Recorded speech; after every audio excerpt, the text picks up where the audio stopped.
Cecilia stepped out of the rideshare car, her boots crunching against the gravel driveway. The mansion loomed ahead, a dark silhouette against the twilight sky.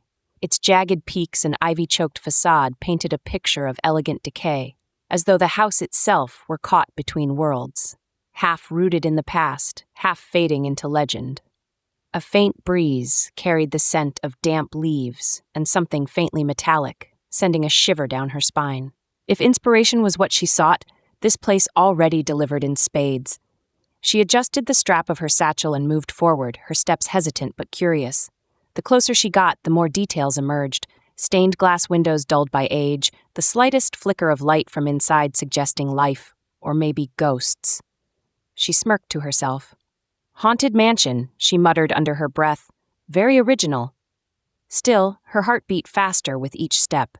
The grand double doors creaked open as she approached, seemingly of their own accord, until she noticed the shadowy figure of a doorman retreating into the dim interior.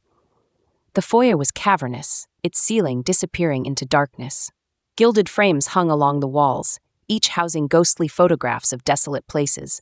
A lone carousel rusting in an overgrown field, a crumbling cathedral bathed in moonlight, a boarded-up diner swallowed by sand dunes.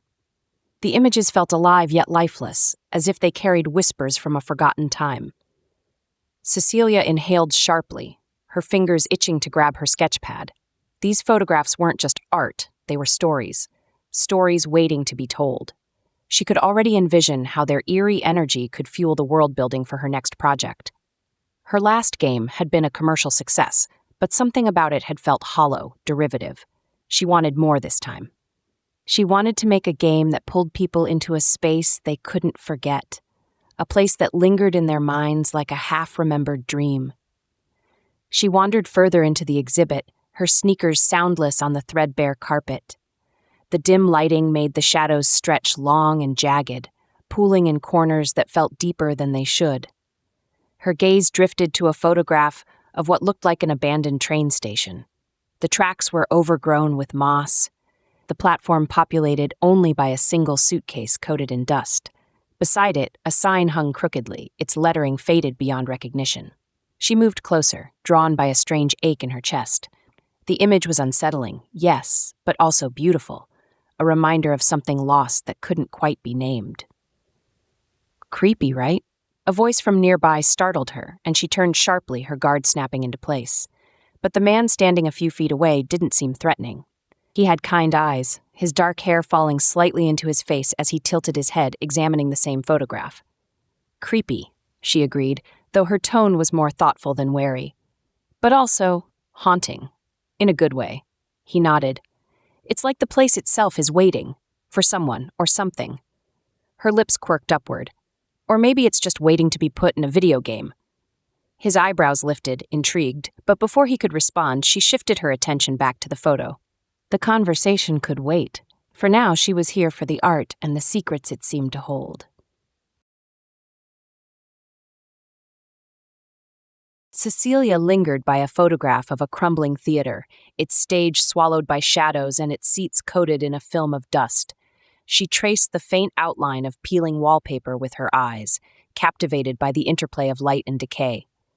The artist had managed to capture something that felt suspended in time, a story forever on the cusp of being told. She was so absorbed that she barely noticed the figure approaching from her periphery. Fascinating, isn't it? The voice was warm, rich, like the wood of an old piano, and it broke the spell. She turned her head to find the man who had startled her earlier. He stood at a respectful distance, his hands stuffed casually into the pockets of his worn denim jacket. "It is," she replied, her tone guarded but intrigued. "There's a strange beauty in things falling apart." His gaze flicked to the photograph, then back to her. "Kind of like people, don't you think? We break this, but there's beauty in that too, in the process of what we become afterward." Cecilia blinked, caught off guard by the sudden depth of his observation.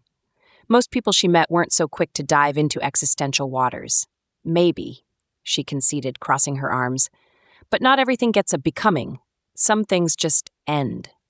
True, he admitted, his mouth curving into a thoughtful smile. But I think that's part of the appeal of places like this. He nodded toward the photograph. They remind us that what's left behind still tells a story, even if that story's incomplete. She tilted her head, studying him now as much as the photograph. You're surprisingly philosophical for someone wandering through a haunted mansion. He chuckled, the sound low and easy. Guilty as charged. I'm Lucas, by the way. He extended a hand, and she hesitated for a fraction of a second before taking it. His grip was firm but unhurried. Cecilia, she replied. So, what brings a philosopher to an exhibit like this? Plumber by trade, philosopher by hobby, he corrected with a grin. And photographer, when I have the time. I wanted to see how other artists interpret the world. He glanced at her satchel, the corner of a sketch pad barely visible within. What about you? Let me guess, painter? Writer? Game developer, she said, watching for his reaction. When his eyebrows rose in genuine interest rather than condescension, she continued. I'm working on something new and I thought this place might spark a few ideas. Turns out, I was right. Games, huh? Lucas leaned slightly toward the photograph as if seeing it with fresh eyes. I guess this kind of thing would make for a good setting. A ruined theater, a haunted mansion, plenty of room for stories to unravel. Her defenses softened slightly. Exactly. I'm trying to create worlds that feel immersive, alive, games that can make people think, not just play. He nodded slowly, as though weighing her words. Sounds like you're after the same thing I am. Meaning, connection. A way to take what's broken and make it into something more. Cecilia felt a strange warmth in his words, as though he'd peeled back a layer of her ambition and seen something she hadn't quite admitted to herself. That's one way to look at it, she said, a faint smile tugging at the corner of her lips. Although, to be fair, I'm also in it for the fun. Lucas laughed, the easy sound filling the dim expanse of the gallery. Fair enough, fun's important too. He nodded toward the next photograph, a decrepit spiral staircase bathed in soft, ethereal light. Care to keep arguing about art, meaning, and fun while we work our way through the rest of this place? She hesitated, then shrugged. Sure, just don't expect me to go easy on you. I wouldn't dream of it, he said, stepping to her side. Together they moved deeper into the exhibit, their conversation filling the spaces where shadows lingered and stories waited to be uncovered. The faint creak of footsteps echoed through the dim corridor, though neither Cecilia nor Lucas had moved. Cecilia froze mid-step, her fingers tightening around the strap of her satchel. She turned to Lucas, who stood still as a statue, his head tilted as if straining to hear more. The hallway stretched before them, lined with faded portraits whose subjects seemed to watch their every move. Somewhere in the distance, a soft thud reverberated through the mansion, like a door closing on its own. Tell me you heard that, Cecilia murmured, her voice hushed but sharp. Lucas nodded, his brow furrowed. I did. For a moment they stood in silence, the air between them thick with unease. The dim light from the chandeliers overhead flickered faintly, casting the ornate wallpaper in wavering patterns that seemed to shift and writhe. The house groaned softly, as if exhaling after centuries of holding its breath. Probably just the pipes, Lucas said after a beat, though his voice lacked conviction. Cecilia arched a brow. You're the plumber? Is that an official diagnosis? He chuckled nervously, rubbing the back of his neck. Not exactly, but old places like this have their quirks. Creaky floors, drafty walls, maybe a raccoon or two. Before she could retort, a sudden sharp crash erupted from the room just ahead. Both of them jumped, spinning toward the sound. Cecilia's pulse raced in her ears, but she forced herself to take a tentative step forward. The shadows in the corridor seemed to deepen, pulling at the edges of the faint light. Wait, Lucas said, holding out a hand to stop her. Let me go first. I can handle myself, she replied, though she stopped anyway, her heart hammering against her ribcage. Humor me, he said, his tone calm but firm. He moved ahead, his steps careful but solid, as if he were trying to project confidence despite the tension in his shoulders. Cecilia followed closely behind, her eyes darting to the dark corners of the hallway. The room they entered was cavernous, its high ceiling disappearing into shadow. Dust motes floated lazily in the faint shaft of moonlight spilling through a cracked window. A toppled easel lay on the floor, its canvas face down amidst a scattering of brushes and jars of paint. The air smelled faintly of turpentine and something sour, like mildew left to fester. Looks like someone's idea of a prank, Lucas said, though his voice was quieter now, tinged with uncertainty. He crouched to inspect the mess, picking up a brush that had rolled to his feet. Cecilia's gaze swept the room. Something about it felt wrong, though she couldn't quite pinpoint why. The shadows seemed denser here, the silence heavier. She stepped closer to one of the canvases leaning against the far wall, her fingers hovering over its edge. The paint was cracked and peeling, the image beneath distorted, what looked like a pair of eyes staring out from a faceless void. As she reached out to touch it, the chandelier overhead flickered violently, plunging the room into near darkness for a heartbeat before the light returned. Cecilia gasped, jerking her hand back.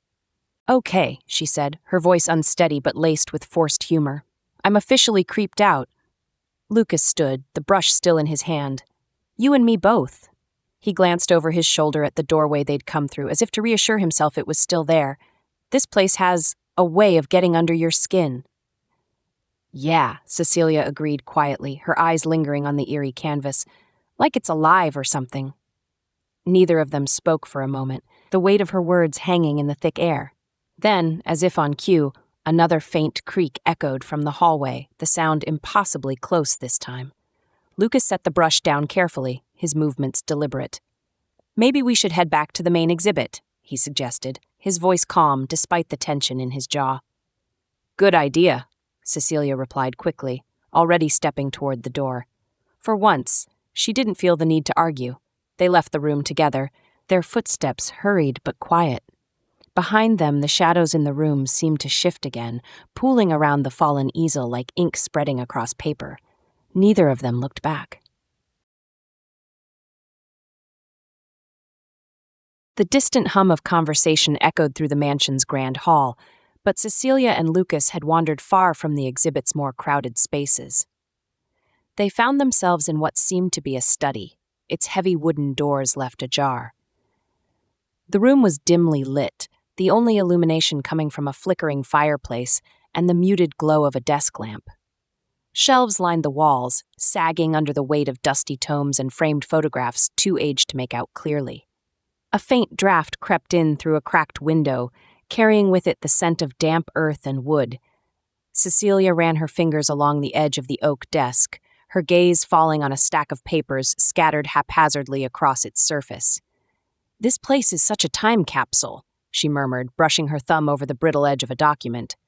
"It's like everything was just left here." Lucas leaned against the doorway, his arms crossed as he watched her. "Makes you wonder who lived here, what made them leave, and why no one's taken care of it since." "Or why the pipes haven't burst yet," she quipped, glancing at him with a smirk. "Don't tempt fate," he shot back, though his grin quickly faded when his eyes fell to the papers on the desk. "What's that?" He stepped closer. Cecilia picked up one of the sheets, her brow furrowing as she scanned it. "It looks like a legal notice, something about property rights and unpaid taxes." Her voice trailed off. As she shuffled through the stack, more documents came into view, some stamped with bold red words like "Final Warning" or "Notice of Demolition." Her stomach sank. This place isn't just abandoned. It's about to be destroyed. Lucas frowned, moving beside her to look at the papers. "Demolished? Why?" He reached for a thicker folder sitting at the edge of the desk and opened it. Inside were blueprints of the mansion and a series of correspondence letters, many of them marked by water stains and creases. "It's all here. The house was supposed to be preserved as a historic landmark." He flipped through the pages quickly, his voice growing tight. "But something went wrong. The preservation fund." His words trailed off as his eyes locked on one particular letter. "Oh no." "What?" Cecilia asked, her voice tinged with unease. He handed her the letter, his jaw tight. "Read this." She took it, her eyes scanning the page. The letter detailed a series of payments that were meant to go toward the mansion's restoration fund, but had been redirected due to a clerical error, one that involved 2 companies. Her heart skipped a beat as she saw the names listed. This can't be right. This mentions Lunatech Games. That's my company." Lucas nodded grimly. "And the plumbing firm they filed the complaint against, that's mine. Or at least it was. I worked for them back then." He raked a hand through his hair, frustration evident in the sharp lines of his face. They're saying the funds went missing because someone on my end filed the wrong paperwork. But if Lunatech reported it, why wasn't it fixed? Cecilia's stomach churned as realization dawned. Because it got buried. My team probably didn't follow up. It wasn't high on their priority list.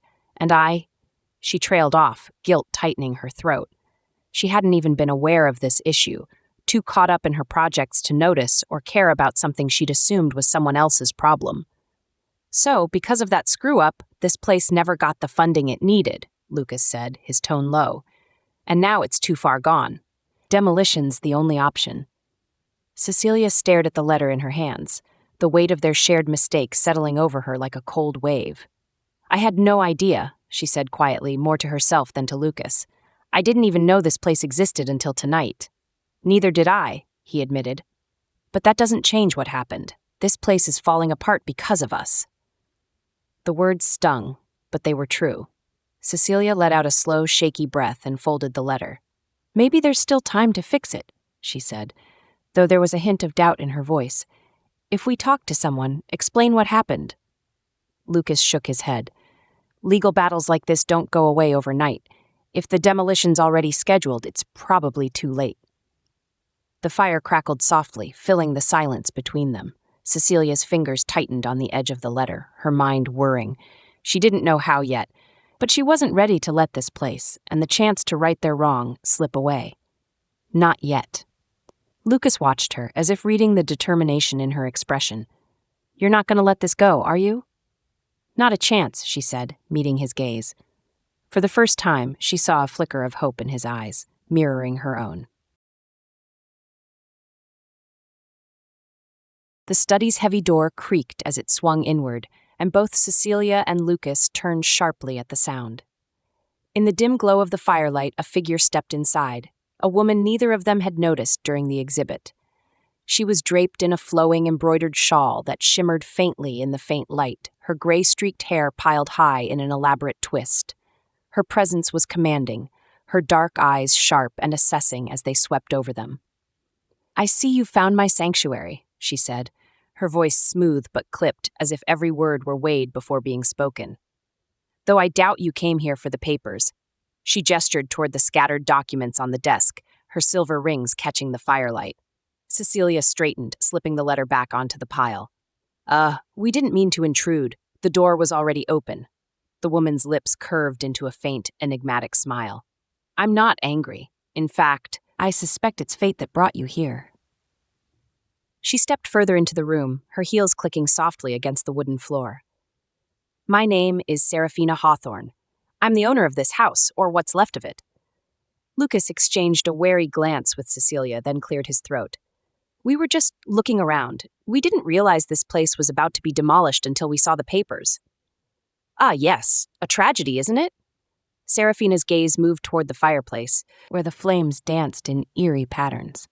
This house has stood for over a century, its walls bearing witness to generations of stories.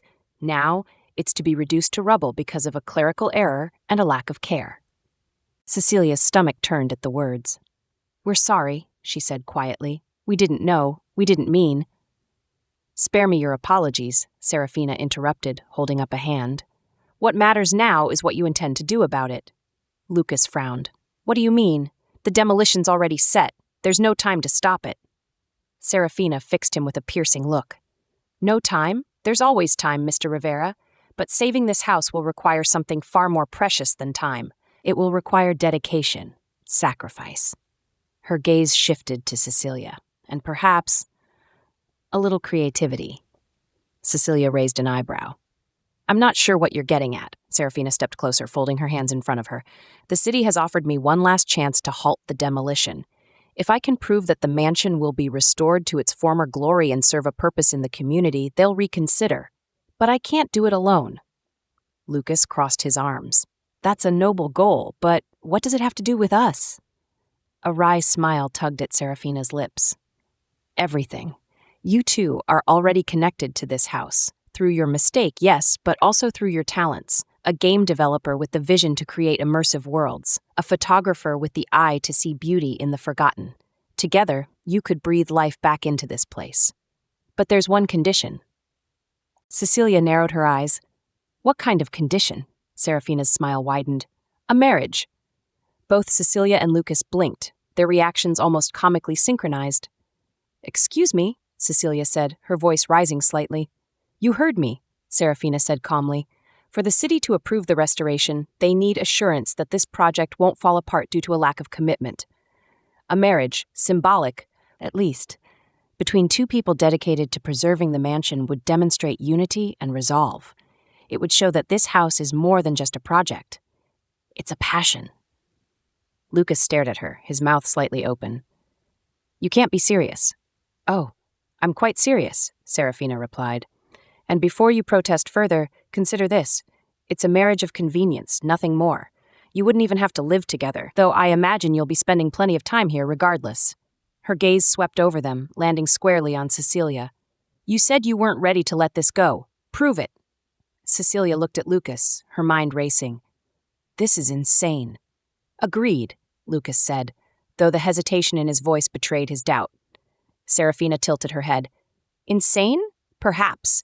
But so is allowing this house to crumble into dust because of a mistake neither of you intended to make. The room fell silent, save for the crackling of the fire. Cecilia's heart pounded in her chest as she met Lucas's eyes. This wasn't what she had expected when she walked into the mansion tonight, but then again, none of this was. Finally, Lucas spoke. If we do this, we'd need some guarantees. Serafina's smile softened, as if she'd already known their answer. Of course. But first, you need to decide. Will you let this house die, or will you give it a chance to live again? Cecilia stared at the flickering fire, her thoughts a whirlwind. Then, with a deep breath, she nodded. I'm in. Lucas let out a quiet sigh, running a hand through his hair. Guess I am too. Serafina's smile grew. Good, then let's get started. The morning light filtered through the ivy-choked windows of the mansion's grand hall, casting long shadows over the dust-covered floor. Cecilia stood in the middle of the room, hands on her hips, surveying the chaos before her. A stack of old furniture was piled haphazardly in one corner, and scattered construction tools lay like forgotten relics of some long-abandoned mission. She exhaled sharply, dragging her fingers through her hair before pulling it up into a messy ponytail. Okay, I'm just going to say it. This is a disaster. From across the room, Lucas emerged from behind a rusted ladder, a toolbox in hand and a smudge of dirt already streaked across his cheek. That's the spirit, he said dryly, setting the box down with a thud. Nothing like a little optimism to start the day. She shot him a withering look. I'm a game developer, not a contractor. I have no idea where to even start with this mess. He crouched down next to the toolbox, rummaging through it with practiced ease. Relax, we've got a plan, remember? Start with clearing the debris, assess the structure, then work our way up to the big stuff. One thing at a time. That's your plan, she countered, crossing her arms. I'm used to designing worlds with a keyboard and mouse. None of those worlds had centuries-old plumbing or ceilings that look like they might cave in.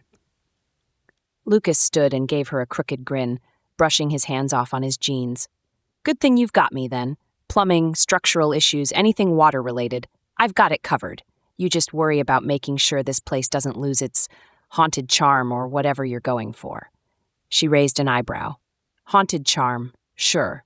That's exactly what I'm going for. With a sigh, she grabbed a broom leaning against the wall and began sweeping the thick layer of dust off the floor. Let's just hope the ghosts appreciate our effort. Ghosts? Lucas chuckled as he began inspecting a section of the exposed pipes in the corner. I thought you didn't believe in that stuff. She smirked without looking up. I don't, but after the weird noises last night, I'm not ruling anything out. He laughed softly, the sound surprisingly warm in the cavernous room. Noted. I'll add ghost inspection to the to-do list. For a while, they worked in companionable silence, the scrape of her broom and the clink of his tools filling the space between them. Despite her earlier frustration, Cecilia found herself settling into a rhythm. It wasn't as daunting when she focused on one small task at a time. She cleared a corner of the hall, revealing a faded mosaic tile pattern beneath the grime, and paused to admire it. Hey, look at this, she called. Lucas straightened from where he'd been crouched, wiping his forehead with the back of his hand. He walked over, leaning down to study the tiles. Wow, he said quietly. That's beautiful. I bet it looked incredible back in the day. Still does, she murmured, tracing the intricate design with her gaze. A flicker of pride stirred in her chest, surprising her. Maybe there was something rewarding about unearthing the mansion's hidden beauty. Lucas glanced at her, his expression thoughtful. See? You've already got an eye for this stuff. She looked up at him, brushing a strand of hair from her face. Don't get used to hearing that. Too late, he said with a grin, his tone teasing but kind. As the day stretched on, the initial awkwardness between them began to soften. Lucas explained the basics of the plumbing system, while she sketched rough ideas for how the mansion's rooms could be repurposed. They traded jabs and jokes, her sarcasm bouncing off his calm practicality like two mismatched puzzle pieces slowly finding their fit. By the time the sunlight began to wane and the mansion was bathed in golden light, they had managed to clear the hall, patch one of the weaker sections of the floor, and miraculously agree on a restoration plan for the next week. Cecilia leaned against the doorway, her muscles aching but a sense of accomplishment settling over her. Lucas stood beside her, his arms crossed as he looked out at the room they'd worked in. Not bad for day one, he said. She nodded, a small smile tugging at her lips. Not bad. I mean, it still looks like a disaster, but it's our disaster now. He gave her a sideways glance, his expression softening. Yeah, our disaster. For the first time since this whole ordeal began, she felt a flicker of hope. The wind outside howled as if mourning, making the mansion's old bones creak in protest. Inside, Cecilia stood in the grand hall, staring up at the chandelier swaying faintly despite the absence of a draft. Her breath emerged in shallow spurts, her pulse quickening. That's not normal, she said, her voice barely above a whisper. Lucas, standing a few feet away, tightened his jaw as he set down his wrench. He had been inspecting the radiator but froze when he noticed the chandelier's unnatural rhythm. The air around them felt heavier, charged with something they couldn't name. It's just the house settling, he said, though his voice betrayed his unease. He wiped his hands on his jeans and took a step closer to her. Old places like this make noises all the time. Cecilia didn't respond immediately. Her gaze had drifted to the staircase, where the shadows seemed to deepen, curling unnaturally in the corners. Somewhere above, a faint thudding sound echoed, followed by what could only be described as a whisper. Her fingers gripped the edge of the banister, her knuckles white. If this is just the house settling, it has a hell of an imagination. Lucas followed her gaze, his brow furrowed. The whispers grew louder, no longer indistinct. They carried fragmented phrases, like snippets of conversations from another time. Not enough. Failure. Left behind. The words made the hairs on the back of his neck stand on end. He glanced at Cecilia, noticing the way her face had gone pale, her eyes wide with something he hadn't seen before. Fear. Not the sharp, fleeting kind, but the deep, aching kind that sat heavy in the chest. Hey, he said softly, placing a hand on her arm. It's okay, we're okay. She jerked away from his touch, shaking her head. No, it's not okay, she said, her voice cracking. This place, it's like it knows. It's like it's trying to remind me of every mistake I've ever made.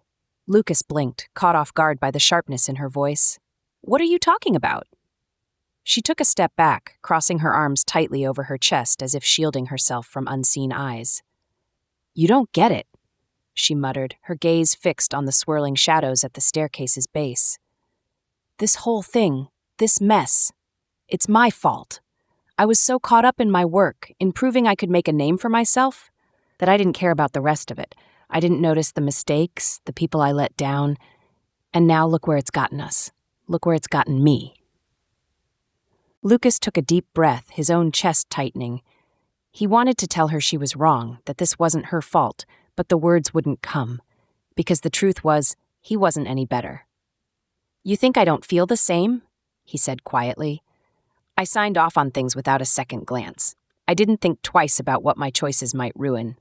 And now here we are, trying to fix something that's probably beyond fixing. She looked at him then, her eyes glistening with unshed tears. So what's the point?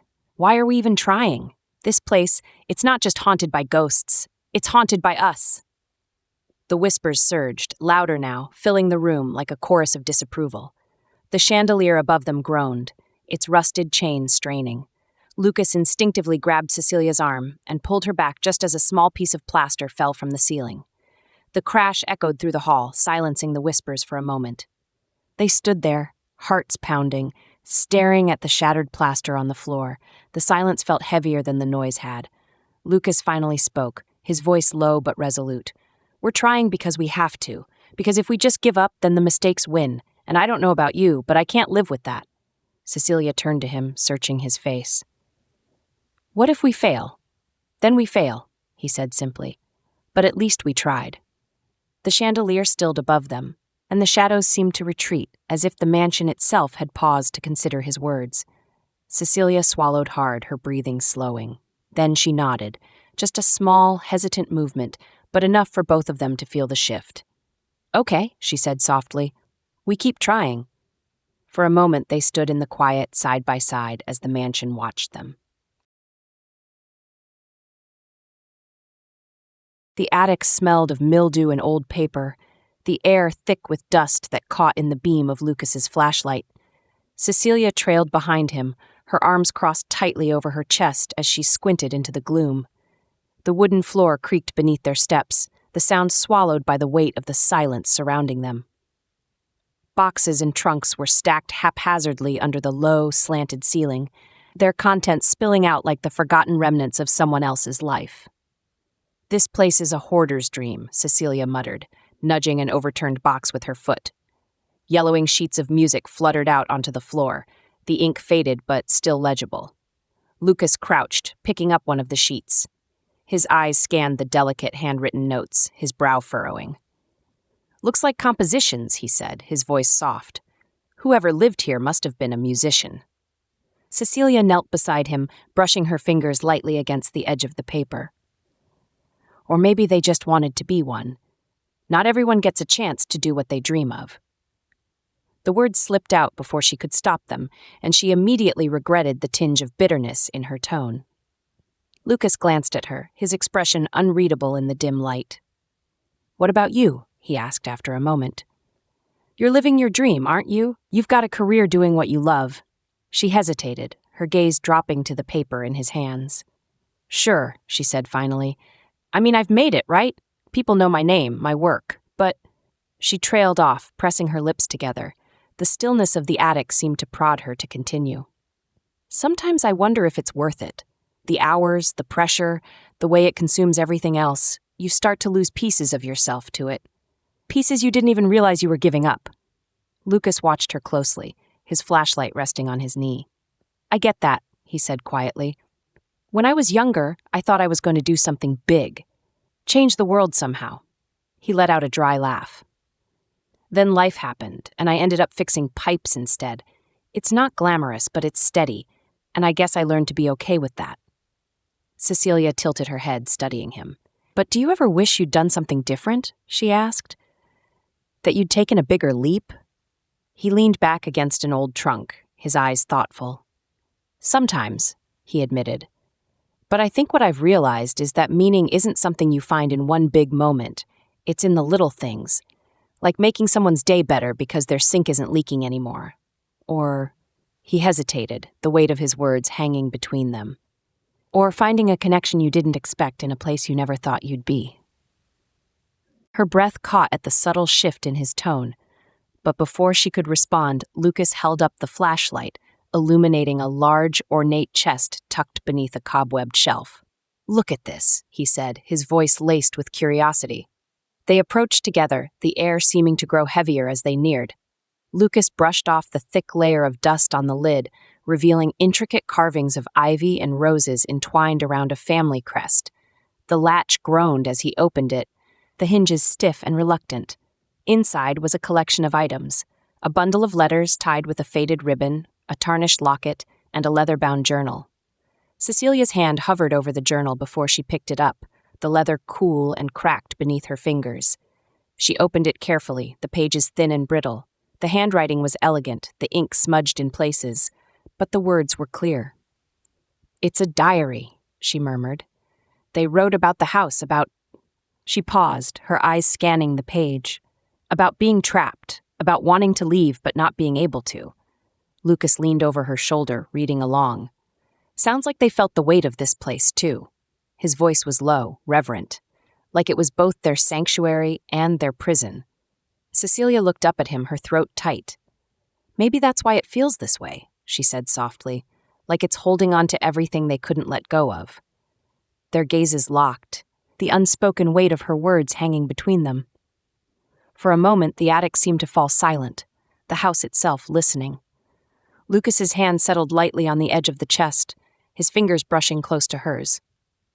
Maybe we're not just here to save it, he murmured. Maybe it's here to save us, too. Cecilia didn't reply, but something in her chest loosened, the smallest crack in the walls she'd spent years building. Together, they sat there in the attic, surrounded by the whispers of the past, letting the silence speak for them. The moonlight filtered through the shattered stained glass of the mansion's grand hall, casting fragmented patterns of color across the dusty floor. Cecilia stood by the massive fireplace, staring into the dying embers. Her arms were crossed tightly over her chest, as though she could shield herself from the storm of emotions brewing inside her. The once overwhelming grandeur of the space now felt oddly intimate, its decay softened by the quiet crackle of the fire and the steady rhythm of her own breath. Behind her, she could hear Lucas's footsteps. Slow, deliberate, he stopped just short of her, the warmth of his presence pressing against her back. She didn't turn around. "You've been quiet all evening," he said softly. His voice was gentle, yet it carried weight, the kind that made her chest tighten. "Something on your mind?" She let out a small, bitter laugh, shaking her head. "Isn't there always? This place has a way of dredging things up, doesn't it?" Lucas stepped closer, closing the gap between them. "Maybe. Or maybe it's not the place. Maybe it's you." That made her turn. She faced him, her brow furrowed, her defenses rising instinctively. "What's that supposed to mean?" He held her gaze, his expression open, vulnerable in a way that made her stomach flip. "I mean that you carry so much, Cecilia. You hold on to things, pressure, guilt, expectations. You don't let anyone help you. You don't let anyone in." Her breath hitched at his words, but she forced a smirk onto her lips, deflecting like she always did. "Wow, thanks for the free therapy session." "I'm serious," he said, his voice firmer now. He stepped even closer, his eyes searching hers. "I see it every time you push me away, every time you make a joke instead of letting yourself feel anything real. But Cecilia," he paused, his voice softening. "You don't have to do that with me." She opened her mouth to respond, to brush him off, but no words came. His steady gaze disarmed her, stripped away the layers she'd spent years fortifying. He wasn't laughing. He wasn't judging. He was just there, solid and unshakable. "I've spent my whole life trying to figure out what matters," he continued, his voice low, intimate. "And somewhere along the way, I realized it's not about fixing things or making up for mistakes. It's about finding someone who makes all of it, every hard day, every regret, worth it.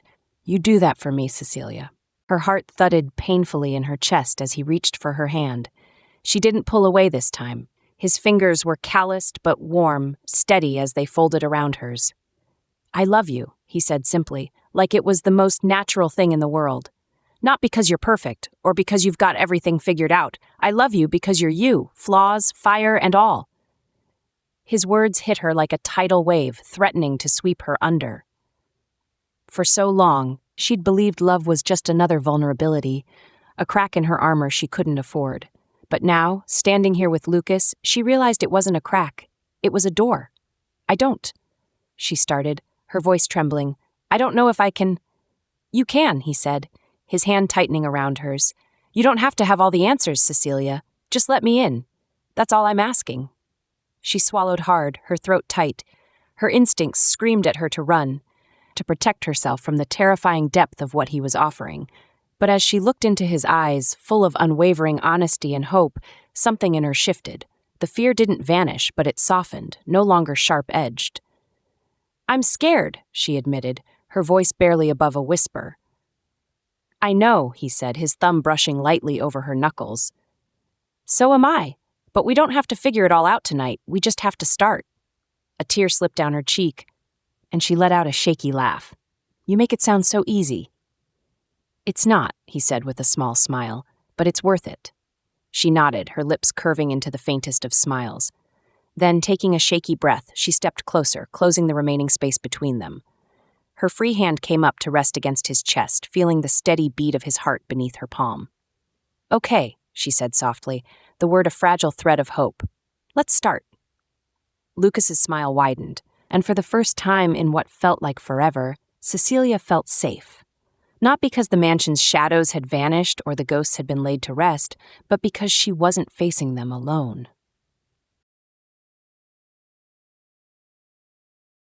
The afternoon sun streamed through the wide, dust-covered windows of the mansion's grand hall, illuminating the space in golden light. Cecilia stood in the center of the room, her hands on her hips, scanning the towering walls and their intricate carvings. The once crumbling mansion still bore the scars of neglect, the peeling wallpaper, the boarded-up windows, but now there was something different about it. Hope, potential, possibility. Lucas stood a few feet away, his tool belt slung low on his hips. A smudge of dirt streaked across his forearm.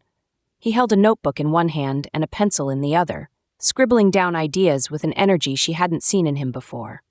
When he caught her eye, he grinned. "What's the verdict? Think we can do it?"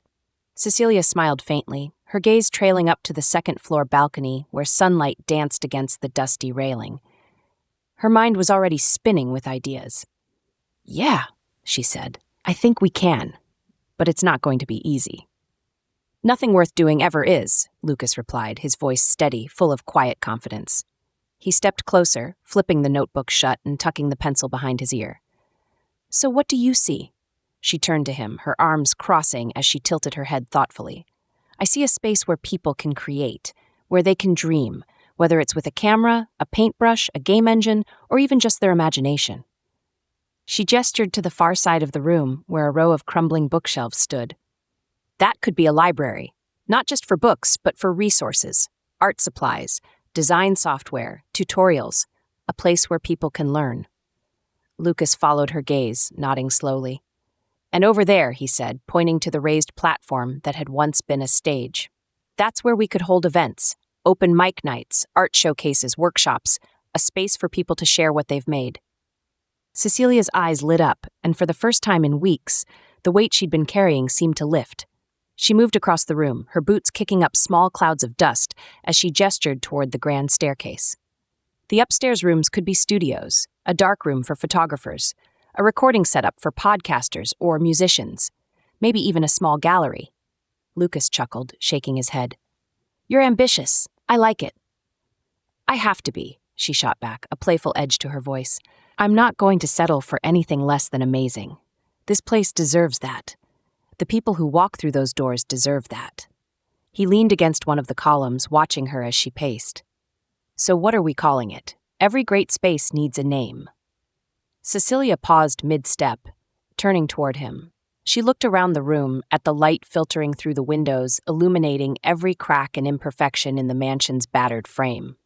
Somehow, those imperfections felt beautiful now, a testament to time, to survival. "The Haven," she said finally, the word slipping from her lips like a revelation. "Because that's what it should be, a place where people feel safe to explore, to create, to be themselves." Lucas smiled, the warmth of it reaching his eyes. "The Haven," he repeated, as if testing the words. "I like it. It fits." They stood there for a moment, the silence between them filled with the hum of possibility. The mansion, once a symbol of neglect and loss, now felt alive, as if it were listening, waiting for its next chapter to begin. Lucas reached out, brushing his hand lightly against hers. "Let's make it real," he said. "Let's give this place the future it deserves." Cecilia looked at him, a spark of determination flaring in her eyes. She squeezed his hand, her voice steady. "Together."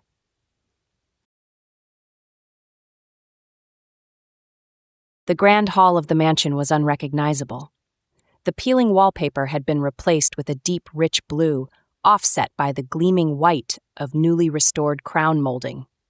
The chandelier, once swaying precariously and coated in decades of grime, now sparkled like it had been plucked from a dream. Soft golden light spilled from it, reflecting off the polished mosaic tiles on the floor. Tables were scattered throughout the space, adorned with fresh flowers and art supplies, while a small stage in the corner was set with a microphone, a guitar, and a projector screen. The air hummed with chatter and laughter, voices mingling in a warm symphony of life. Cecilia stood by the fireplace, her hand tracing the intricate carvings on the newly restored mantel. She wore a sleek black dress, simple but striking, her hair pinned back to reveal a pair of small silver earrings that caught the light when she moved. She looked out over the gathering, her chest swelling with something she hadn't allowed herself to feel in a long time: pride. People were everywhere. Artists sketching, a group of teenagers excitedly discussing game design near the projector, a photographer showing off prints to a small crowd. This space, once haunted and hollow, was alive. Lucas appeared beside her, holding 2 glasses of champagne. His tie was slightly askew, and there was still a smudge of paint on the cuff of his shirt, but she couldn't help but smile at him. He grinned back, offering her one of the glasses. "To the haven," he said, his voice warm and steady. "To the haven," she echoed, clinking her glass against his. She took a sip, the bubbles fizzing against her lips, and then looked around. "Can you believe we did this?" Lucas followed her gaze, his expression softening. "Yeah," he said. "I can. You imagined it, Cecilia. You saw what this place could be before anyone else did. I just followed your lead." She turned to him, shaking her head. "That's not true. You were the one who kept me sane when I wanted to give up. You reminded me why it mattered." He smiled, leaning a little closer. "We make a good team." Her chest tightened, not with fear this time, but with something gentler, something warmer. "Yeah," she said quietly, "we do." On the stage, a young woman stepped up to the microphone, her hands trembling slightly as she adjusted it. A hush fell over the room as she began to speak, her voice nervous but earnest. She talked about the encouragement she'd found here, how the Haven had become the first place she felt comfortable sharing her work. As her words spilled out, Cecilia felt a lump rise in her throat. This was it. This was why they had fought for this place. Lucas nudged her lightly with his elbow, his voice low and teasing. "You're crying," he said, though his own eyes shone suspiciously bright. "Shut up," she muttered, laughing softly as she wiped at her cheek. She leaned into him slightly, letting her shoulder rest against his. It was a small gesture, but it felt monumental. As the applause swelled for the young woman on stage, Cecilia turned to Lucas, her voice barely audible over the noise. "We didn't just save this place, we gave it a future." He looked at her, his hand brushing lightly against hers. "And maybe it gave us one, too." She smiled, her fingers curling around his. The Haven wasn't just a building anymore. It was a home, a place for dreams, for second chances, for love. Together, they stood in the center of its rebirth. Their partnership no longer just a matter of convenience, but of something deeper, something real.